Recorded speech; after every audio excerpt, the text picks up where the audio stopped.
Olá, estamos começando mais um Cidadania, um programa sobre o cidadão e os seus direitos. Esse programa que visa levar até você, cidadão, informação sobre os mais variados assuntos, sempre abordando também questões jurídicas, questões sociais, para que você fique cada vez mais bem informado, cada vez mais atuante na sua comunidade, cada vez mais conhecedor dos seus direitos e dos seus deveres como cidadão.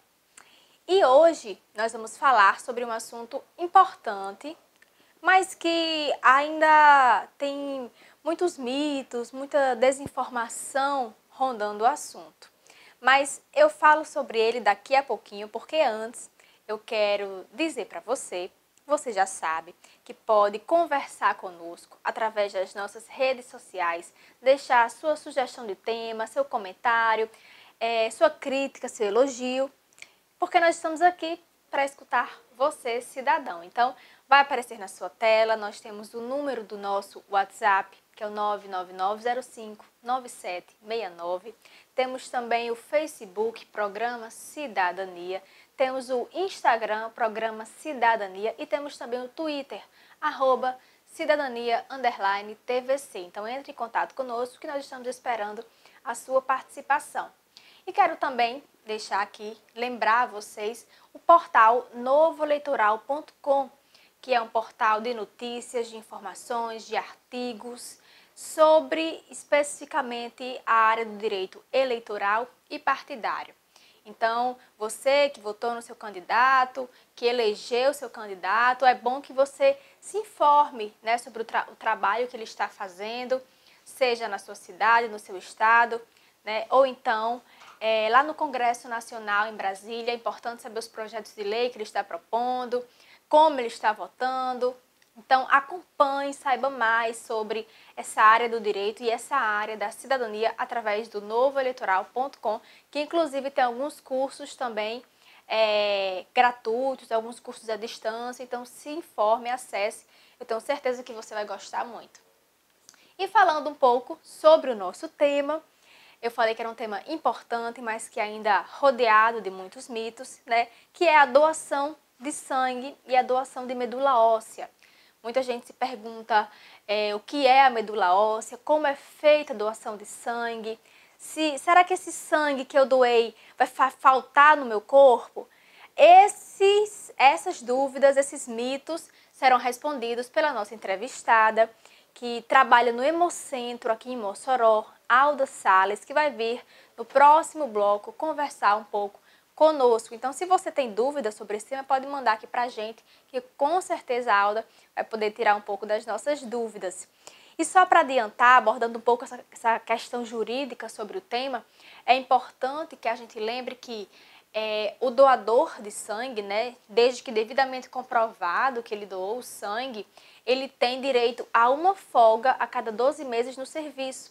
A CLT, ela dá esse direito, né, já que você está sendo solidário doando sangue, a CLT, então, ela achou por bem também retribuir essa solidariedade e dar direito ao trabalhador que doou sangue e que comprovou, claro, ao seu empregador que fez essa doação, direito a uma folga a cada 12 meses. E, inclusive, tem algumas leis também municipais, estaduais, e está tramitando, passou agora pelo CCJ, que é a Comissão de Constituição e Justiça, um projeto de lei, né, que dá isenção dos concursos públicos federais àquela pessoa que doou sangue. Já, como eu já disse, já existem algumas leis municipais e estaduais que dão direito a essa isenção da taxa de inscrição em concursos. Mas existe agora uma lei a nível federal que está tramitando e é uma boa notícia aí aos concurseiros também que fazem essa doação, né? E que seria então essa isenção da taxa de inscrição. Bom, mas nós vamos finalizar o primeiro bloco e voltaremos daqui a pouco com Alda Salles, assistente social do Hemocentro, falando um pouco sobre a doação de sangue e de medula óssea. Então, não saia daí que o Cidadania volta já.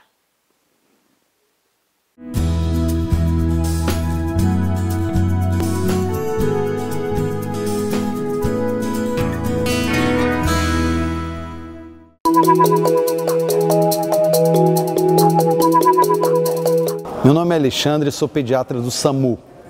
Olá, eu sou a Mônica, enfermeira do SAMU. Nós estamos aqui hoje para demonstrar para vocês, usuários, como a gente deve agir no caso de uma criança com um mal súbito, em que a gente consiga detectar uma possível parada cardiorrespiratória. E a Mônica está aqui comigo para mostrar ali na prática como a gente deve agir enquanto o SAMU não chega. O primeiro passo é o seguinte: você tem que perceber se a criança ela está responsiva ou não. Como que isso se dá? Você vai estar diante de uma criança e vai estimular a criança para ver se ela te responde, estimulando de forma tátil ou perguntando se a criança te ouve ou fazendo estímulos pelo resto do corpo, pela planta do pé, ou pela mãozinha, ou pelo abdômen. Essa criança, se ela não responde, o segundo passo é observar se ele tem movimentos respiratórios. Normalmente a gente olha o tórax ou o abdômen se movimentando. Não havendo movimentos respiratórios e não resposta aos estímulos táteis, você vai fazer o acionamento via 192 para o SAMU. Então, observados que não há resposta aos estímulos, não há movimentos respiratórios, você vai, e após feito o contato com 192, você vai iniciar as manobras de compressão torácica. Então você vai usar os 2 dedos abaixo da linha mamilar, né, no meio, nessa região que nós chamamos de externo, e vai começar as compressões. Essas compressões serão realizadas, se no caso de um socorrista só, 30 compressões para cada 2 ventilações, e no caso de 2 socorristas, 15 compressões e 2 ventilações. Com a seguinte observação: as ventilações, elas não estão preconizadas para o leigo diante de uma vítima que não tem relação familiar com ela. Ela só vai fazer as ventilações se ela estiver à vontade, se ela se achar apta a fazer. Se a pessoa acha-se apta a fazer as ventilações, ela vai fazer 15 compressões no caso de 2 socorristas ou 30 compressões e alternar com 2 ventilações, pegando boca-nariz do bebê e do socorrista boca. Ele faz 2 compressões com um tempo aproximado de 1 segundo e observa a expansão do tórax ou do abdômen. Então, o socorrista pode fazer 30 compressões, tá? E após as 30 compressões, ela fazer 2 ventilações, se ela se sentir à vontade para isso. E as ventilações são boca do socorrista e do bebê boca-nariz. E aí você observa a expansão do tórax e do abdômen. Cada insuflação deve durar em torno de 1 segundo, que é o tempo para encher os alvéolos pulmonares. No caso de você se sentir à vontade para fazer as ventilações, você vai usar a sua boca, englobando o nariz e a boquinha da criança. E a insuflação ela não pode ter muita pressão, para não haver um trauma pulmonar. Então você enche só as bochechas e sopra na via aérea do bebê por 1 segundo contínuo. Depois você sopra novamente por 1 segundo contínuo. No caso de você não se sentir apto a fazer a ventilação, você só vai fazer continuamente as compressões torácicas. Uma coisa muito importante nas compressões, ela tem que ser contra uma superfície rígida. Se você coloca o bebê num colchão muito mole, as compressões não vão ser efetivas. Então a superfície tem que ser rígida para que você consiga um anteparo para que essas pressões sejam efetivas. Ou se você consegue englobar o bebê e tocar a sua mão uma na outra, você pode usar isto como anteparo e fazer as compressões com os polegares.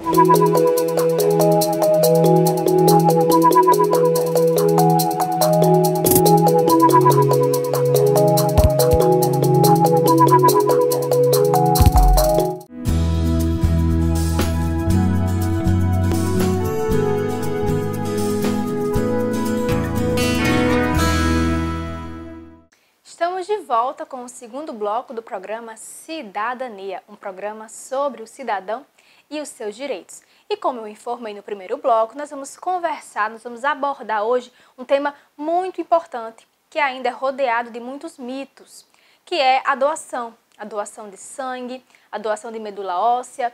Então, para conversar conosco, tirar um pouco das nossas dúvidas, nós trouxemos aqui Alda Salles, que é assistente social do Hemocentro aqui de Mossoró, não é, Alda? Então, já lhe repassando a primeira pergunta, eu gostaria de saber qual é o trabalho do Hemocentro. A gente sempre escuta muito falar no Hemocentro na questão de doação de sangue, mas qual o trabalho do Hemocentro e qual a importância desse trabalho? Bom, o Hemocentro, ele é uma instituição pública ligada à Rede SUS. O Hemocentro faz parte de uma hemorrede, que é exatamente as instituições que fazem esse trabalho de hemoterapia, que está ligado tanto à captação, como a coleta, mas também como a distribuição dos hemocomponentes. Então, a missão do Hemocentro, né, e dos Hemocentros, no caso, é fornecer esses hemocomponentes e fazer essa distribuição a toda a região a que ele abrange. A gente sempre escuta, né, nos noticiários que em determinadas épocas do ano, o carnaval principalmente, é uma queda, né, principalmente na doação de sangue. Qual a importância, Alda, de se manter esse estoque nos hemocentros? Qual a importância da doação de sangue?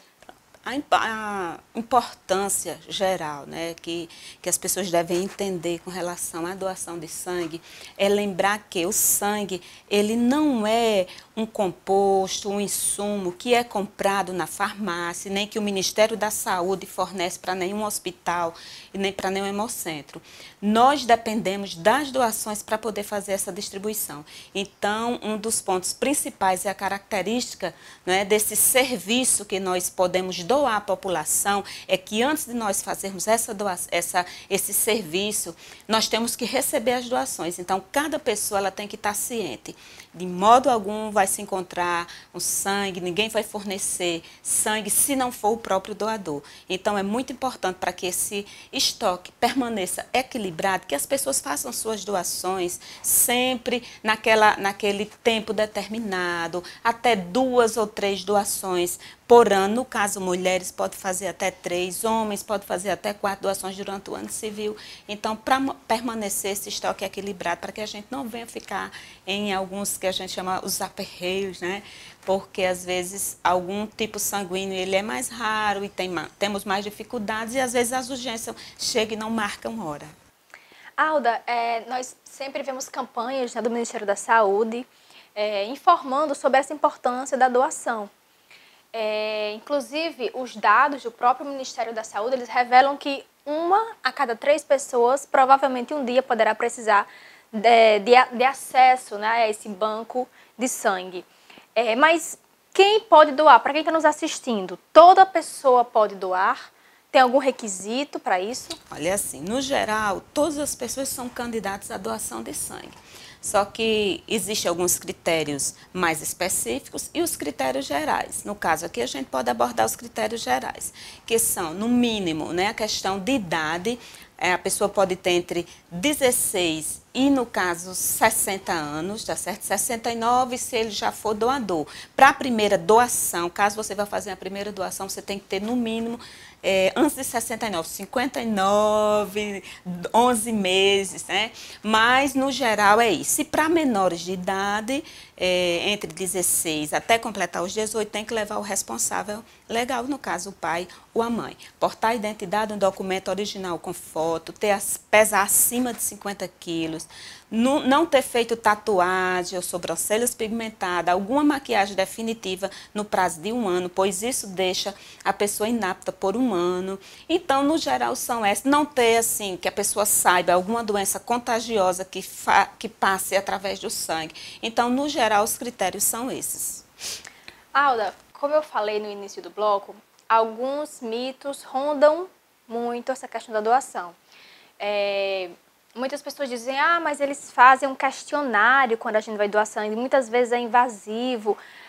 Vocês fazem realmente um questionário, uma triagem, para que seja analisado essa pessoa uma possível doadora de sangue? É sim, olha, a doação de sangue, ela consiste de etapas, né? Então, a primeira etapa é normar um cadastro, onde a pessoa fornece seus dados pessoais, endereço e contatos.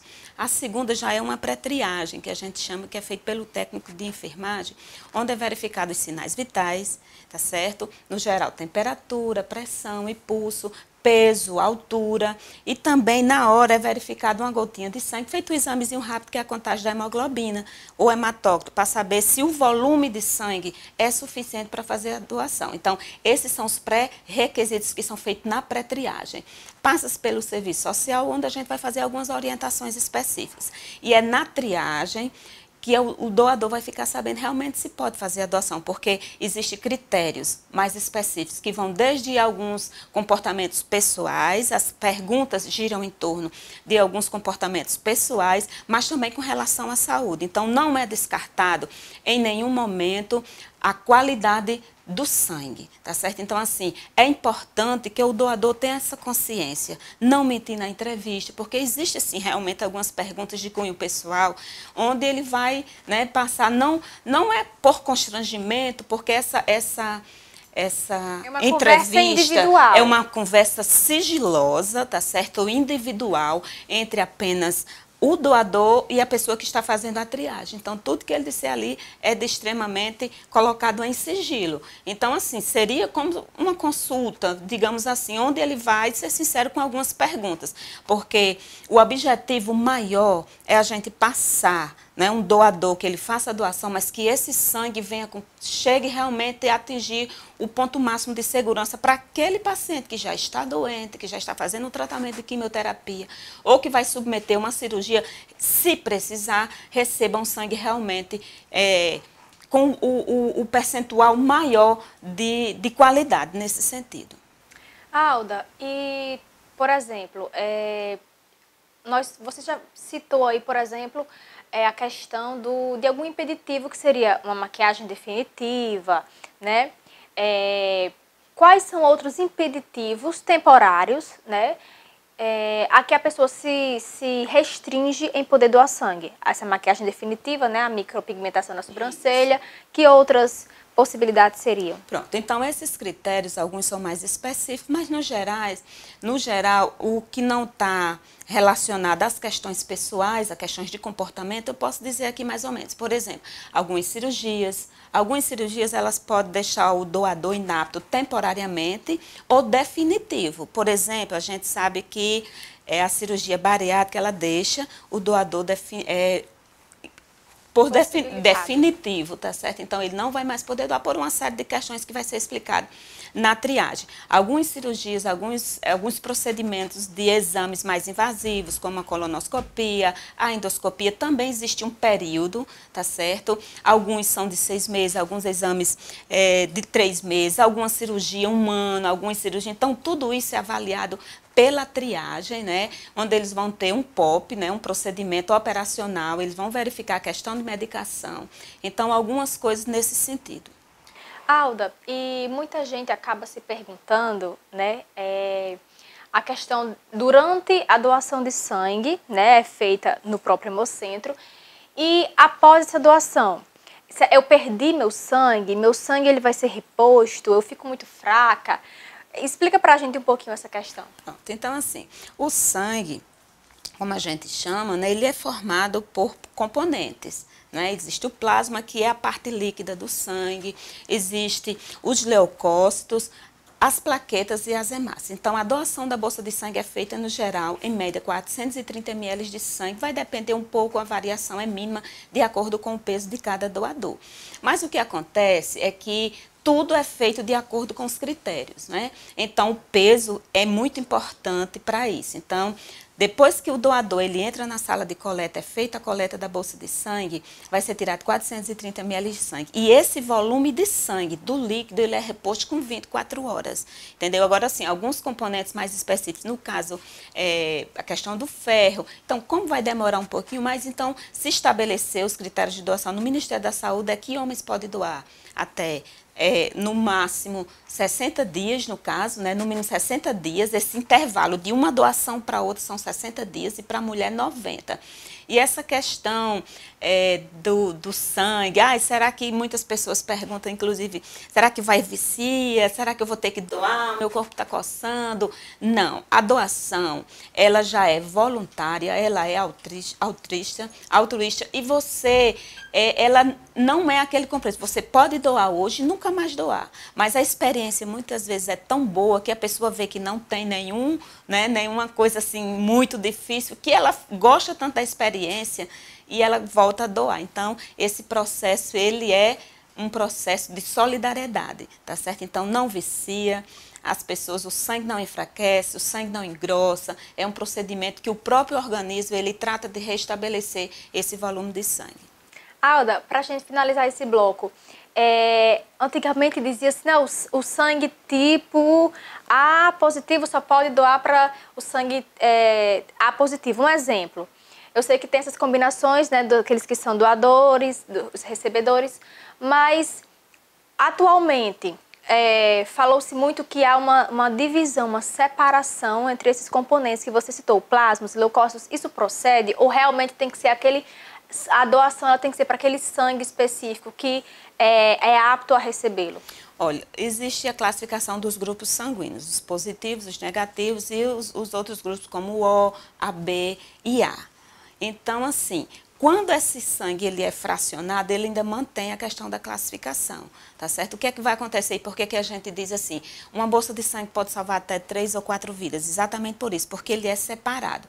Um paciente que vai precisar de, por exemplo, plaquetas, ele vai tomar só as plaquetas, esse sangue vai ser totalmente separado. Vai tomar leucócito, mas essa compatibilidade, ela continua, mesmo que seja fracionado, ela vai continuar, tá certo? Então, com relação às combinações de sangue, realmente existe aqueles sangues, né, que sempre vai haver, né, essa compatibilidade. O O negativo, por exemplo, ele dá certo para qualquer pessoa tomar. É por isso... É o doador universal e é por isso que ele, assim, e ele é mais raro e por isso que a gente, quando tem algum paciente, seja para cirurgia ou tratamento de oncologia, a gente tem algumas dificuldades porque ele tem menor em proporção na sociedade, né? As pessoas têm menos. Então, é um sangue mais raro, tá certo? Mas ele é o que vai para as urgências e emergência. Bom, nós estamos finalizando o segundo bloco do Cidadania, mas voltaremos daqui a pouco falando ainda um pouco sobre a doação de sangue e também sobre a doação de medula óssea. Então não saia daí que o Cidadania volta já.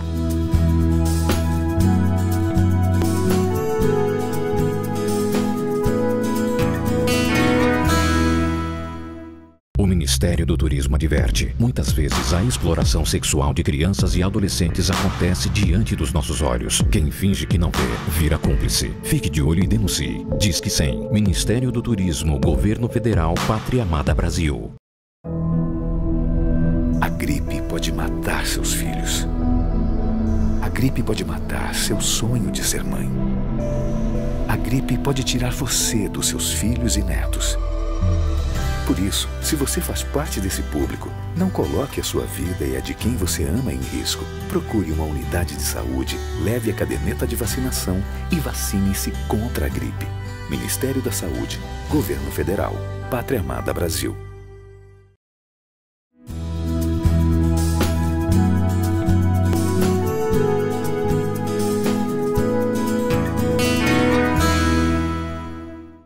Estamos de volta com Cidadania, hoje conversando com Alda Salles, assistente social do Hemocentro aqui em Mossoró, um pouco sobre doação de sangue, doação de medula óssea. Nós falávamos no bloco anterior, né, Alda, sobre a importância, sobre como ocorre essa doação de sangue, alguns fatores impeditivos, quem pode doar, alguns mitos.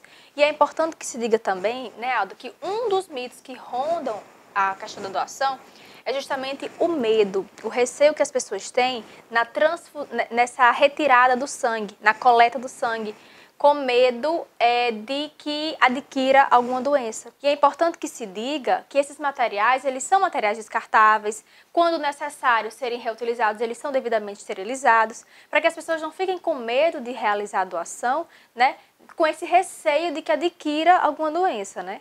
Isso, né? Assim, como unidade de saúde, existe todo um procedimento de qualidade no serviço, né? Nesse caso, principalmente com relação à doação de sangue.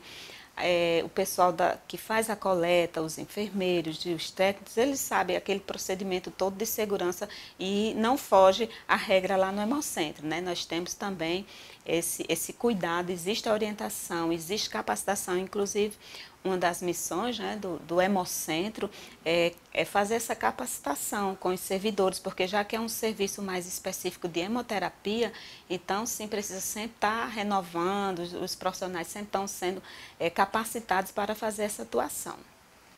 Alda, e falando um pouco sobre a doação de medula óssea, quando a gente fala, né, medula, muitas pessoas não sabem o que significa doar medula óssea. Você poderia explicar para a gente um pouco? Poderia sim. Olha, muitas pessoas elas fazem uma confusão com relação à medula óssea e à medula espinhal, né? A medula óssea é essa que nós fazemos o transplante. A medula espinhal é aquele tecido nervoso que passa entre as vértebras e até o momento não existe transplante. É tanto que as pessoas que sofrem algum tipo de trauma na medula espinhal, elas ficam com algum problema e chegam a ficar, né, impossibilitadas, inclusive, de andar. A medula óssea, pelo contrário, a medula óssea ela é responsável pela produção dos componentes do sangue e ela está exatamente dentro do interior dos ossos, os ossos principalmente longos. Então, essa medula é como se fosse o que a gente costuma chamar de tutano, é aquele velho tutano dos ossos. Então, ele é responsável por fazer essa multiplicação no caso das células do sangue, como as plaquetas, as hemácias e os leucócitos. Daí a importância, né, dessa medula, né, da doação dessa medula. Mas esse procedimento, ele é um procedimento invasivo, é um procedimento simples? Olha, no caso, existe 2 procedimentos que podem ser feitos. Isso vai ser avaliado de acordo com a equipe médica. O primeiro ponto é a pessoa se conscientizar de fazer o cadastro. No caso, nós lá no Hemocentro também fazemos esse cadastro de doadores voluntários de medula óssea, que pode ser feita. Essa doação de medula óssea, ela pode ser feita principalmente pelos aparentados, no caso, irmãos, né? Então, quando existe alguma pessoa com alguma doença que pode ser feita, o transplante de medula óssea, primeiro é procurado no seu parente mais próximo, e no caso seria a compatibilidade seria feita primeiro com os irmãos. Então, quando não existe nenhuma compatibilidade entre os familiares, aí sim o médico cadastra esse paciente no REREME, que é o órgão que é responsável pelos registros dos receptores, ou seja, dos pacientes. E o REDOME é responsável pelo cadastro dos doadores. Então, o que acontece? Ao cadastro, a gente faz o cadastro lá no Hemocentro, é retirado 5 ml de sangue para fazer o exame de histocompatibilidade, que é o famoso HLA. Então, esse exame ele vai para o REDOME, gerenciado pelo INCA, e quando houver uma compatibilidade com o paciente e com o doador, aí sim começa o processo. O doador ele é chamado para fazer uma nova etapa de exames, e se continuar a compatibilidade, vai ser feita a doação. De que forma? Ela pode ser feita através de punção no osso da bacia e ela pode ser feita também através de aféres, que é um procedimento ambulatorial, não é feito em centro cirúrgico, não exige anestesia, mas o doador ele toma uma medicação para estimular a produção das células troncos, que são as células principais que formam os componentes do sangue. Então, esse procedimento é feito em ambulatório com a máquina chamada aféres, que ela vai separar através do sangue, né, pulsionar do sangue, retirar do sangue, e vai ser feito a aféres, a separação, que a aféres na verdade significa a separação somente das células troncos, e o restante dos componentes do sangue volta para o doador. E essa bolsa, tá certo, com a medula óssea é enviada para o paciente. O outro método, no caso, é feito em centro cirúrgico, porque vai ser feito com punções no osso da bacia, tá certo? Vai ser retirado em média de 15 ml por peso, de acordo com o paciente. Essa medula ela se restitui com aproximadamente 15 dias. Então, é um procedimento realmente mais específico para algumas pessoas que têm alguns problemas específicos no sangue. Esses cadastros são nacionais, de doadores e recebedores, é isso? É um cadastro nacional? É um cadastro nacional, inclusive o nosso banco no Brasil, ele tem, digamos assim, convênio com os bancos no exterior, nos Estados Unidos, onde tem um banco de medula óssea, a gente tem, também é feita uma busca, né, e se depois se achar em outro país, também isso é possível. Os dados, né, do próprio Ministério da Saúde, eles informam que essa compatibilidade de 100% ela é encontrada em 1 a cada 100 mil pessoas, né? Então, é realmente uma diferença, né, considerável para se encontrar um doador que seja realmente 100% compatível. Então, é muito interessante, né, que exista essa interligação entre os bancos, né, internacionais, que haja essa comunicação, porque aí as chances, né, de você salvar uma vida aumentam. E ao contrário da doação de sangue, você não faz a doação logo ao fazer o cadastro, né? Mas sim, se for encontrado algum doador que você possa receber a sua medula. Isso, esse exame ele é feito lá no Hemocentro, ele pode ser conjugado com a doação de sangue, porque aí evita outra furada, né? Outra punção. E pode ser feito individualmente. Você pode nem doar sangue, mas pode ser um doador de medula óssea, tá certo? Então, é um cadastro simples. Você precisa levar identidade, CPF, o cartão SUS. A gente preenche uma ficha cadastral, coleta 5 ml de sangue e esse sangue é enviado para fazer o exame de HLA. Ainda falando sobre alguns mitos da doação, esse procedimento, principalmente o cirúrgico, ele pode vir a causar alguma sequela na pessoa que está doando sangue? Olha, os riscos são mínimos com relação mais ao cirúrgico por causa da anestesia. Mas a equipe, uma equipe que faz um transplante, ela faz a avaliação do doador, né? São feitos exames de todas as qualidades, no sentido de colocar esse transplante, tá certo? Que seja o mais seguro possível, tá certo? Então, vão ser feitos exames, vai ser feita uma avaliação clínica, psicológica desse doador e os riscos vão ser amenizados cada vez mais. Mas as pessoas geralmente ficam mais com medo da anestesia, porque como é feito punção, tem que ser feito mesmo. Essa anestesia ela pode ser a geral ou a peridural, mas tudo vai ser de acordo com a possibilidade do receptor, do doador, mas quem decide isso é a equipe médica que vai fazer o transplante. Alda, e tanto no caso de doação de sangue como no caso de doação de medula, quem for doar pode escolher o paciente para quem ele quer destinar aquela sua doação? Nesse caso, no Redome não, né? Para fazer esse cadastro lá no Hemocentro, cadastro de voluntários, esse não tem como escolher, porque ele vai para um banco geral, onde quando houver essa compatibilidade é que ele vai ser chamado. Muitas pessoas fazem o cadastro, e inclusive no Redome ele faz de 18 até 55, a gente efetua esse cadastro. Muitas pessoas não vão ser chamadas, né, porque não vai haver essa compatibilidade, mas muitas pessoas, inclusive aqui em Mossoró, nós temos registro de 4 pessoas, ou foram 3 pessoas que já fizeram, só que nós não temos esse contato, porque isso é exclusivo do Redome, tá certo? O que nós fazemos nos Hemocentros, nós entramos como parceiros, nós fazemos o cadastro para aumentar esse banco, mas todo o cadastro ele é gerenciado, ele é exclusivo e ele é sigiloso, só do Redome mesmo. Então, nós lá no Hemocentro, nós não temos acesso, por exemplo, para saber se vai haver essa compatibilidade, se houve, quem doou e para quem. Isso é muito sigiloso mesmo do Redome. Alda, e existe algum fator impeditivo para que a pessoa possa ser doador de medula? Assim como na doação de sangue nós temos alguns fatores, né? Para a doação de medula existe também?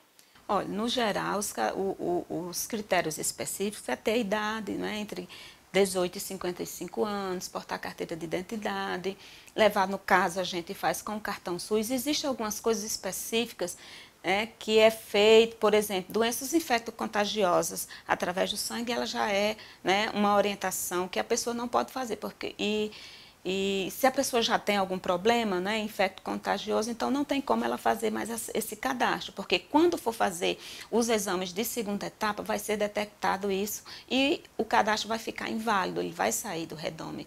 Então, assim, o importante é a pessoa ter essa consciência, você está saudável, se você sabe que tem alguma doença ou que já tem, ou que faz tratamento para algum tipo de câncer. Então, não tem como fazer. Algumas doenças autoimunes também, elas não podem fazer dependendo do caso. Então, são casos específicos que só na segunda etapa de exame é que vai ser detectado, mas no geral são esses. Alda, o nosso terceiro bloco está acabando, mas nós gostaríamos de agradecer sua presença em vir aqui esclarecer um pouco sobre a doação de sangue, a doação de medula, falar sobre a importância, né, desse ato, que como você falou, é um ato de solidariedade, de altruísmo. Então nós gostaríamos de agradecer e deixar as portas do programa abertas para que você possa voltar outras vezes e falar sobre outros temas também. Nós aqui agradecemos, né, e queremos também convocar a população. Eu quero deixar aqui o nosso apelo nessas festividades, né, de São João em junho. Nossos estoques eles baixam muito, inclusive existe uma campanha nacional falando sobre Junho Vermelho, né, que é o junho que a gente precisa muito de sangue. E para que os doadores, né, aquelas pessoas que nunca doaram, visitem o Hemocentro, faça, né, vão tirar suas dúvidas, converse conosco para a gente fazer essa doação. E o Hemocentro também ele não trabalha, né, só com questão de doação. Nós temos um ambulatório de hematologia, que atende algumas doenças específicas no sangue, como a anemia falciforme, faz acompanhamento de alguns pacientes que fazem tratamentos de talassemia. Então, assim, nós temos serviços prestados à população, atendemos a uma região. Então, assim, visite o Hemocentro, conheça o nosso serviço e faça parte dele sendo doador. Obrigada, Alda, pela sua presença. E nós voltaremos daqui a pouco com o último bloco do programa Cidadania. Não saia daí.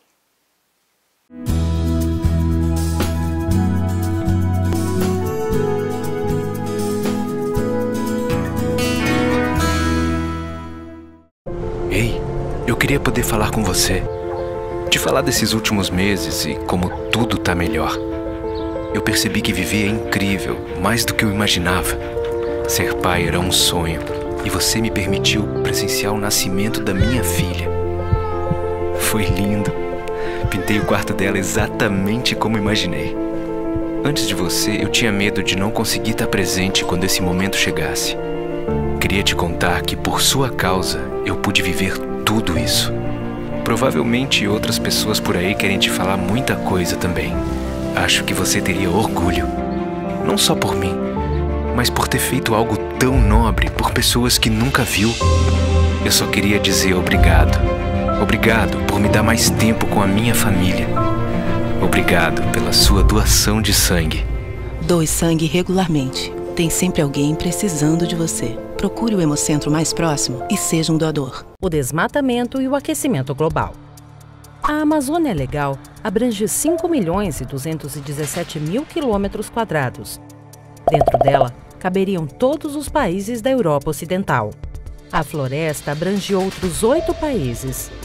60% disso está no Brasil. A floresta tinha cerca de 4 milhões de quilômetros quadrados no Brasil antes de começar a ser derrubada.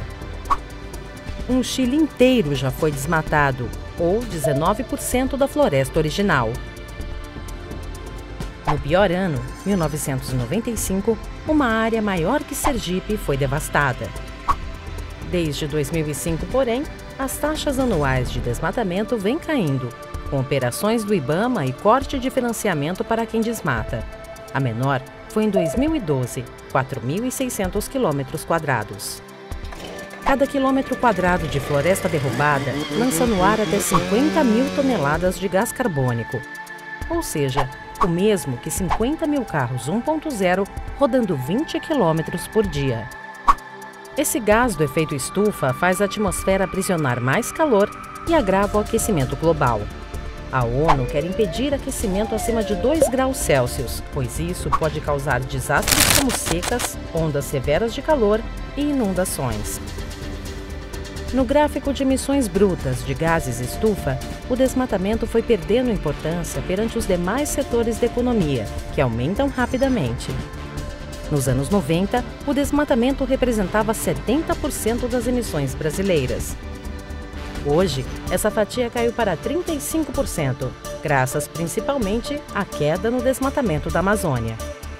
Se juntarmos a isso os 27% da agropecuária, os dois setores são responsáveis por 62% do total das emissões. Contudo, boa parte disso é responsabilidade só da pecuária. Somando o desmatamento para abrir pastagens, gases da digestão do gado e estrume, esse setor produz 49% de toda a poluição climática do Brasil. Nos piores anos de desmatamento, o país chegou a emitir mais de 2 bilhões de toneladas anuais. Em 2009, o governo prometeu cortar 1/3 daquilo que seriam as emissões uma década depois, uma redução de 3,1 para 2 bilhões de toneladas de CO2. A maior parte do corte viria de uma diminuição no desmate. Em 2009, o Brasil já estava emitindo menos que o limite proposto. Em 2013, o Brasil produziu 1,6 bilhão de toneladas. Para fazer uma comparação, nos piores anos do desmatamento, o país poluiu como se cada brasileiro tivesse 12 carros rodando nas ruas. Em 2013, o mesmo que 8. Para a Cúpula do Clima de Paris, o Brasil promete, até 2030, zerar o desmatamento ilegal e recuperar 12 milhões de hectares de florestas devastadas. Mas não é possível saber ainda quanto de redução de emissões isso significaria. Se a taxa de desmatamento continuar na média dos últimos 5 anos, a destruição da floresta amazônica lançaria ainda 500 milhões de toneladas de CO2 por ano na atmosfera.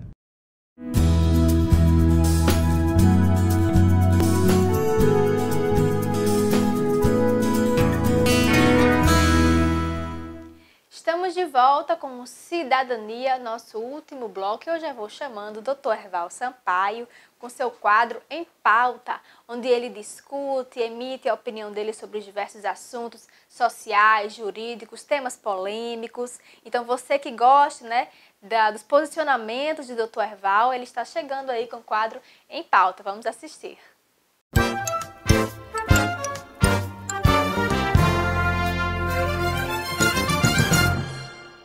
Amigos e amigas que acompanham o Cidadania, infelizmente não estou ao vivo aí, junto com a nossa querida Joyce, Beleza, mas eu vou estar, hein? Qualquer dia eu apareço aí, o Hervalzinho nunca vai sair de Mossoró, nunca vai deixar de estar com Cidadania na TV Câmara, na TV Gazeta RN, por todo o estado do Rio Grande do Norte, quem sabe para o Brasil, com esse bate-papo, com esse quadro indiferente, interessante, falando de temas atuais, falando de temas polêmicos. E nessa semana vamos tratar de um tema importantíssimo. Uma decisão do Supremo Tribunal Federal há 15 dias atrás, que a gente respeita a decisão judicial, principalmente da Suprema Corte, que interpreta a Constituição, tem que ser respeitada. Eu mesmo, como juiz, tenho limites para fazer os comentários dessa e de todas as outras decisões judiciais, mas vou ousar dizer, respeitando, evidente, o Supremo Tribunal Federal, a posição colegiada por maioria, que vou me socorrer para ficar com os votos vencidos. Na minha ótica, não andou bem o Supremo Tribunal Federal quando não dividiu, quando não separou o joio do trigo. Eu, que modéstia parte, tenho uma certa experiência na justiça eleitoral, sei que os processos eleitorais, até mesmo os crimes eleitorais em espécie do procedimento eleitoral propriamente dito, é uma coisa. Os crimes conexos, que têm a ver, inclusive, com essa sofisticação de lavagem de dinheiro, muito bem descoberta pela Operação Lava Jato, e na realidade por diversas outras operações que vêm Brasil afora, tanto da Justiça Federal quanto dos juízes de direito, da Justiça Estadual, que tem que estar junto. Essas operações mais sofisticadas, poderia haver a divisão e continuar a parte do eleitoral com o eleitoral e a parte da Justiça Criminal ou com a Justiça Federal ou com a Justiça Estadual. Mas, enfim, a decisão foi dada no sentido de que essa parte vai puxar, de que a Justiça Eleitoral vai ficar com esses crimes de sofisticação e temos que, evidentemente, nos estruturar para tal. E aí, eu aproveito justamente essa decisão para repudiar veementemente, como fiz, não só como presidente da Associação dos Magistrados do Rio Grande do Norte, representando a magistratura potiguar, e endossado, na realidade, por diversas outras notas de associações no Brasil inteiro, inclusive da AMB e também da CONAMP, ou seja, do Ministério Público, para realmente repudiar essa proposta feita pela Procuradora-Geral da República, Raquel Dodge, que não encontra nenhuma plausibilidade jurídica de querer estender e trazer para a Justiça Federal a questão da competência para julgamento desses crimes. Não faz sentido nenhum. Eu até acho natural que a AJUF, a Associação dos Juízes Federais, busque, dentro do associativismo, um espaço maior da Justiça Federal no primeiro grau. Até aí tudo bem, é legítimo, faz parte. Em que pese achar que a Justiça Estadual, os juízes de direito estão muito mais bem preparados por uma questão simples. A fonte de justiça em número de 2018 demonstra isso do CNJ. A Justiça Estadual está presente em mais de 80% das comarcas e a Justiça Federal não está. Pelo contrário, a Procuradora acabou de determinar o fechamento, por exemplo, de uma Procuradoria da República no Ceará. Então, penso que quer fazer essa mudança, tem que ser por PEC, pelo devido processo legislativo, e não tentar uma interpretação que já não foi acatada pelo Tribunal Superior Eleitoral em 2012, porque juiz de direito é juiz de direito. Com todo respeito, juiz de direito não é juiz federal, então não faz nenhum sentido. E os juízes de direito têm competência sim, tem como se organizar sim, inclusive a Marne está enviando para esse grupo de trabalho, determinado pela presidente do TSE, Rosa Weber, está fazendo uma sugestão de que em determinadas zonas, como por exemplo nas capitais, em que haja esse tipo de crime, haja zonas eleitorais criminais específicas, sofisticadas, com estrutura bem maior, e a Justiça Estadual tem condição sim de absolver. Até mesmo finalizo essa pequena fala dizendo que se a Lava Jato, e está de parabéns, juízes federais estão bem com legitimidade, mostrando evidentemente que tem avançado, a Justiça Eleitoral segue o mesmo estilo, segue a mesma legitimidade, segue a mesma eficiência. E quem compõe a maioria da Justiça Eleitoral são os juízes de direito. Então não venham querer desqualificar os juízes de direito. Eles têm totais condições, já demonstraram, e o Brasil está aplaudindo aos juízes de direito. Valeu, pessoal, um grande abraço.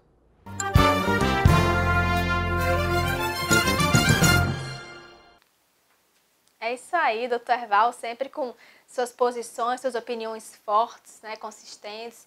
Então, você que gosta, né, do doutor Erval, ele agora nesse quadro Em Pauta, né, onde ele fala, conversa, emite um pouco sobre os seus posicionamentos. E se você quer escutá-lo sobre algum tema específico, pode entrar em contato com a nossa equipe, que ele vai comentar a sua sugestão. Bom, o nosso programa está chegando ao fim, nós agradecemos pela sua participação e até o próximo Cidadania. Até lá, Cidadania, um programa sobre o cidadão e os seus direitos.